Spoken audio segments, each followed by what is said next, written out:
지금 존 디어에게 통보하고 있습니다. 만약 그렇게 한다면 우리가 미국으로 판매하고자 하는 모든 상품에 대해 200% 관세를 부과하겠습니다. 존 디어는 타니안 아메리카의 상징으로 바로바로에서 개입하여 멕시코에서 제품을 생산하려는 움직임을 저지하고자 합니다. 이는 미국 농민과 제조업체를 피해를 주기 때문입니다. 만약 그렇게 한다면 멕시코에서 생산한 제품에 대해 200%의 관세가 부과될 것입니다. 그들은 멕시코에서 더 저렴하게 제품을 생산할 수 있다고 생각하지만 트럼프에게 이는 존 디어의 제품 생산 저지를 위한 조치는 배신입니다.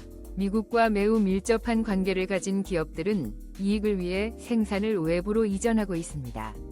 이는 존 디어가 멕시코에서의 제품에 대해 200% 관세를 부과할 것이라는 것은 놀라운 일이 아닙니다. 하지만 존 디어는 그 결정을 번복하지 않을 것입니다. 그들은 글로벌 시장에서 경쟁력을 유지하기 위해 필요한 조치라고 주장하고 있습니다. 반면 트럼프는 미국의 공급망이 글로벌적으로 확장될 수 있도록 하기 위해 존 디어에게 압박을 가하고 있습니다.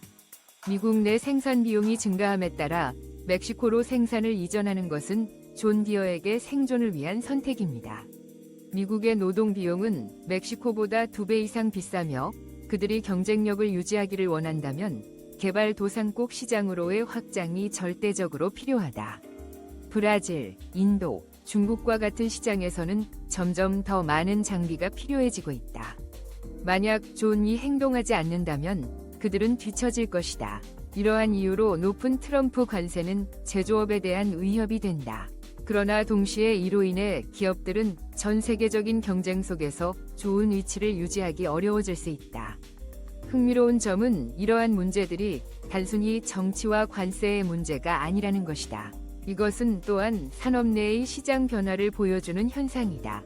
자동화 기술은 전통적인 노동력을 대체하고 있으며 GPS로 운영되는 트랙터, 수학 보조 기계 및 AI 기반 드론이 농경지를 관리하는 것은 더 이상 새로운 일이 아니다. 그러나 기술이 발전하는 반면 보호주의 정책은 이미 시대에 뒤떨어진 경제의 걸림돌로 보인다.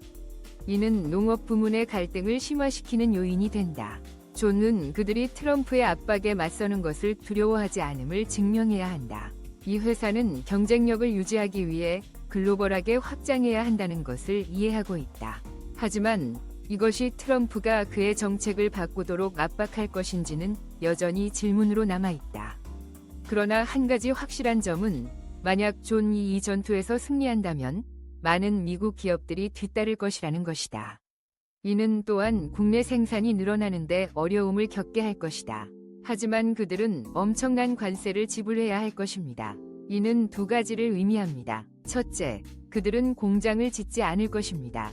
아직 늦지 않았습니다. 공장을 짓지 않을 것입니다. 이 나라는 많은 돈을 벌게 될 것입니다. 둘째, 그들은 공장을 지을 것이지만 미국의 어딘가, 이상적으로는 미시간이나 사우스캐롤라이나와 같은 자동차 산업이 많은 곳에 건설할 것입니다. 그러나 우리는 그렇게 두지 않을 것입니다. 관세는 미국 경제에 큰 영향을 미치는 보호무역 정책에 의해 결정될 것이며 만약 트럼프가 승리한다면 미국에서는 이를 피할 수 있는 변화가 없을 것입니다. 그러나 존이 승리한다면 경제에서 큰 변화가 시작될 것입니다. 장비 비용이 하늘 높이 치솟았습니다. 그런 것들을 구매하는 것은 비용이 너무 많이 들기 때문에 불가능합니다. 결국 그것은 미국 소비자에게 가격을 지불하게 할 것입니다. 보호무역 정책으로 인해 식품과 제품의 가격이 오르고 있습니다. 이는 특히 저소득 가구에게 더 높은 생활비를 강요할 수 있습니다. 궁극적으로 이 무역 전쟁은 기업과 무역 정책에만 영향을 미치는 것이 아닙니다. 그것은 미국 국민의 일상생활에도 직접적인 영향을 미칠 것입니다. 관세는 25%입니다. 보복관세는 25%입니다. 현재 미국의 2조 달러 규모의 채권이 마치 금융폭탄과 같이 돌아오고 있습니다. 이는 단지 무역 전쟁만의 문제가 아닙니다. 이는 경제 강국 간의 생존을 위한 전투입니다. 그리고 이 전투의 전장이 바로 여러분의 생활입니다. 첫째, 트럼프 대통령은 중국산 수입품에 대한 관세를 부과하고 있습니다.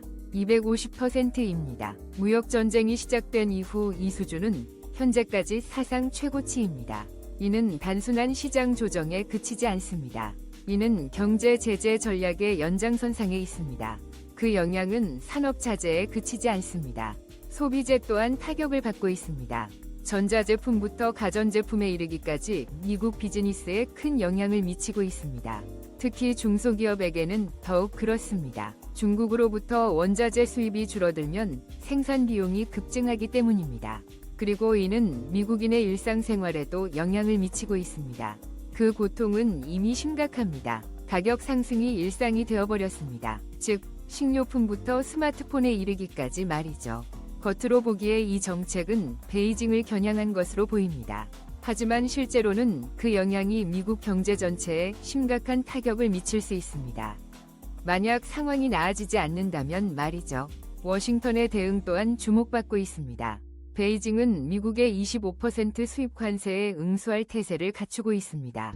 중국은 미국의 주요 수출 품목인 농산물, 자동차, 전자기기에 대해 관세를 부과할 수 있습니다. 이 시장은 분명해 보입니다. 이 내용은 미국의 경제와 수출에 의존하는 산업에 대한 것입니다. 그러나 글로벌 시장을 진정으로 변화시키는 것은 단순히 관세만이 아닙니다. 훨씬 더 큰 위협이 있습니다. 미국 정부의 채권 판매 잠재력은 수천억 달러에서 1.1조 달러에 달할 수 있습니다. 이는 금융 핵폭탄 전문가들에 의해 경고되고 있습니다. 현재 경제 상황에서 중국은 미국의 두 번째로 큰 채무국입니다. 만약 베이징이 이 채권을 글로벌 시장에 매각하기로 결정한다면 그 여파는 연방준비제도, 페더럴 리저브에 중대한 영향을 미칠 것입니다. 이러한 채권은 미국 전역의 모든 모기지 및 신용카드 청구서에 영향을 미치게 될 것입니다. 이는 단순한 무역 전쟁이 아닙니다. 이는 당신의 재정 안정성에 대한 높은 위험을 의미하며 그 결과는 당신의 주머니에서 느껴질 것입니다. 채권 판매가 급증하면 금리가 상승하고 이는 대출 비용 증가로 이어질 것입니다. 일반 미국인들에게 이는 단순한 금융 이론이 아닙니다. 이는 여러분이 지갑에서 직접 체감하게 될 현실입니다. 높아진 모기지 금리, 비싼 자동차 대출 금리, 그리고 신용카드 이자와 월 청구서가 더 커질 것입니다. 반면 여러분의 월급은 변함이 없습니다. 그러나 대출자만이 영향을 받는 것은 아닙니다. 달러 가치 하락은 수입 비용을 상승시키고 생활 필수품, 연료, 식료품, 전자제품 등에 영향을 미칠 것입니다. 모든 것이 위험에 처해 있습니다. 사실입니다. 내부에서 돌아가는 상황입니다. 10년 만기 미국 재무부 채권 수익률이 급등하면서 월스트리트가 흔들리고 있습니다. 그러나 중국은 그 행보를 두려워하지 않고 있습니다. 그들이 모든 미국 채권을 매각한다면 남아있는 자산이 있을까요? 베이징의 이러한 조치는 진정한 돈을 태우는 것과 같을 것입니다. 이는 미국과 중국 경제 사이의 간극이 이미 매우 깊다는 것을 보여줍니다. 이는 미국 금융시장의 영향을 중국의 수출에까지 미치며 최종적으로는 글로벌 투자에까지 영향을 미칠 수 있습니다. 이는 경제학자들이 말하는 일종의 패배 시나리오입니다. 양측 모두 손실을 보고 있으며 강하게 나아가는 곳은 없습니다. 양측 모두 금융폭탄을 안고 있습니다. 베이징은 장기적인 영향을 고려하여 부드러운 통제 전략으로 방향을 전환하는 것으로 보입니다. 단계적으로 그들은 달러 자산을 줄이고 있습니다. 최우선은 미국 채권 보유를 축소하는 것입니다. 그들은 디지털 또는 전자화폐에 기반한 평행 금융 시스템을 구축하고자 합니다. 한 보고서에 따르면 최근 5억 달러 규모의 거래가 발생하면서 8조 8천억 달러의 자산이 직접 거래되고 있으며 이는 미국 달러 없이 이루어집니다. 이는 더 이상 실험적인 프로그램이 아닙니다. 우리가 목격하고 있는 것은 조용한 금융혁명입니다. 이 시스템은 미국이 거의 한 세기 동안 지배해온 세계 구조를 서서히 해체하고 있습니다. 이것은 단순한 결제 수단이 아닙니다. 이는 중국이 스스로의 미래 통화를 재구성하기 위한 가장 대담한 시도입니다. 다우 존스는 1300포인트 이상 하락했습니다. 캐나다는 경제적 불안을 겪고 있으며 국민들은 신뢰를 잃었습니다. 트럼프는 세계 무역 중간에 대한 관세를 일시적으로 연기했습니다. 그러면서도 가장 가까운 이웃을 잊지는 말라고 강조했습니다. 캐나다는 하늘을 바라보며 묻습니다. 기다려야 할까요? 단순히 즐거운 일 윗 그 이들까요? 아니면 정말로 강경해야 할까요? 온타리오와 그 수로는 잠시 지속되고 있으며 사업은 젊은이들이 하도록 하고 있습니다. 우리는 이 그룹의 일원은 아니었고 서로의 1호 고객이었습니다. 우리는 이 문제를 해결하고 미국 국민들에게 다시 확실성을 제공해야 합니다. 이는 젊은 시절 잔인했습니다. 경제는 불확실성을 띠고 있습니다. 한편 일본과 한국은 유럽연합의 지침을 따르고 있습니다. 캐나다는 25% 관세를 부과하고 있습니다. 40%의 사람들이 이를 신뢰합니다. 현실적으로 캐나다에 대한 관세는 미국인들에게 세금이 되며 미국 국민들이 보고 싶지 않은 마지막 것입니다. 처음에는 큰 소리로 들리지만 결과적으로 모든 경제 주체들에게 영향을 미칩니다. 결국 이 관세는 자동차 산업과 알루미늄 산업에 직접적인 영향을 줍니다. 예를 들어 캐나다는 철강을 수입하는 데 50억 달러를 쓰고 있지만 그 나라에서 스스로 철강을 생산하는 데에는 문제가 있다고 합니다. 이 산업은 수익성이 매우 높습니다. 현재 미국에서 수입하는 알루미늄은 어려움을 겪고 있으며 이는 국경 양쪽에 좋지 않은 상황입니다. 차라리 모든 것을 그대로 두는 것이 좋습니다. 현재 상황은 잘 돌아가는 것 같고 더 강력한 관계를 구축하는 것이 좋습니다. 하지만 생계는 국경 과정을 통해 지나가며 특히 국경을 넘는 무역에 의존하는 사업에 큰 영향을 미칠 수 있습니다. 시장과 비즈니스의 압박 아래에서 캐나다는 가만히 있지 않습니다. 도포트는 우리가 공격적이지 않다는 점을 강조하며 필요할 경우 우리는 끝까지 우리의 권리를 지킬 것이라고 전했습니다. 상황이 나아지지 않으면 우리는 컴플레인을 제기할 것입니다. 상호 이해가 이루어지고 캐나다에 대한 관세가 사라질 것이라는 확신이 있는 한 좋은 관계를 유지해 나갈 수 있습니다. 그러나 트럼프 대통령이 관세를 철회할 것이라는 확신이 필요합니다. DM 사브레이스 호스팅위 고객들이 기다리는 상황에서 캐나다는 인내심이 부족할 것입니다. 그 결과는 트럼프 대통령 본인에게도 영향을 미칠 것입니다. 관광 산업은 나빠지는 상황입니다. 캐나다의 가족들이 아시아로 여행 가는 것이 눈에 띄게 줄어들고 있으며 항공 노선도 약간 축소되었습니다. 그리고 몇몇 여행사들은 사람들이 다시 아시아로 가고 싶어 하지 않는다고 언급했습니다. 최근 발표된 데이터에 따르면 캐나다와 미국 간 항공편이 도널드 트럼프의 무역 정책으로 인해 감소하고 있습니다. 항공사들의 운항 능력이 2023년 10월까지 약 5% 감소했습니다. 항공편 예약 임박으로 인한 영향이 특히 줄어들고 있습니다. 여름 여행 시즌에 통상적으로 소비되는 좌석수가 줄어들면서 캐나다에서 미국으로의 여객 운송 수요가 지난해에 비해 20% 이상 감소했습니다. 특히 동부 캐나다 지역에서의 감소세가 뚜렷하게 나타나고 있습니다. 내 여행 하나가 미치는 영향이 크지 않을 거라고 생각한다. 정치적인 환경이 좋지 않다는 것을 알지만 나는 정치와는 거리를 두려고 한다. 고 그녀는 말했습니다. 항공사와 호텔 산업은 수억 달러의 수익 손실 위험에 직면해 있으며 관광 산업이 가장 취약한 분야입니다. 무역 협정이 깨지면 수천 개의 항공편이 취소될 수 있습니다. 캐나다만이 아닌 멕시코도 무역에서 어려움을 겪고 있어 만약 상황이 해결되지 않으면 이 결정이 북미 경제 전체에 영향을 미칠 것입니다.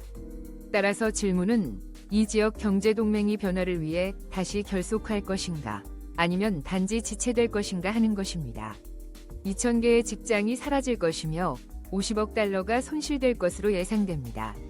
그러나 과거는 뒤로 물러났다. 공장은 멈췄다. 경고가 없었다. 사과의 요청이 없었다. 협상이 없었다. 오직 미국 행을 위한 하나의 길만이 남았다. 그리고 이제 하나의 질문이 남았다. 이것이 배신인지 아니면 생존을 위한 유일한 길인지. 네 번째, 미국 기업들이 매우 힘든 상황에 처해 있는데 미시건은 미국 산업의 심장 역할을 하고 있다. 네 번째, 생존 경로가 끊겼다. 예전에는 미국이 강세를 보였다. 그리고 나서는 홍보가 나왔다. 포커스, 키맥스, 그리고 대형 제조업체들이 해외로 이전하고 있다. 더 이상 공장이 없다. 더 이상 생산 라인이 없다. 더 이상 생존을 위한 약속이 없다. 왜냐하면 공장이 더 이상 세금의 폭풍을 버티지 못하기 때문이다. 배급은 더 비싸다. 알루미늄은 더 비싸다. 그리고 리튬은 2020년과 2024년 사이에 300% 이상 상승했다. 세계에서 정제된 리튬의 40%는 중국에서 생산된다. 미국은 세금을 부과하고 네 번째는 가격을 올린다.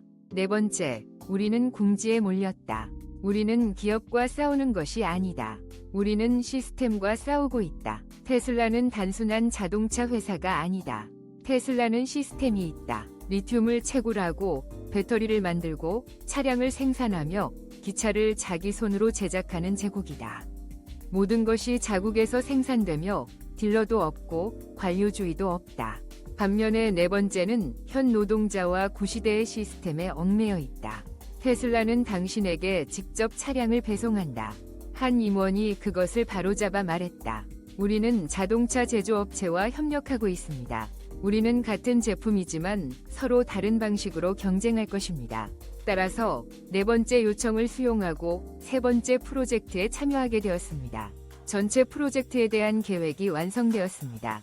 우리는 고체 배터리를 위해 50억 달러를 투자했습니다. 로봇은 차량 주차 유사 작업을 수행할 수 있으며 7,000마일을 주행하고 몇 분 안에 충전할 수 있습니다. 전시 공간은 없으며 클릭만으로 차량을 사용할 수 있습니다.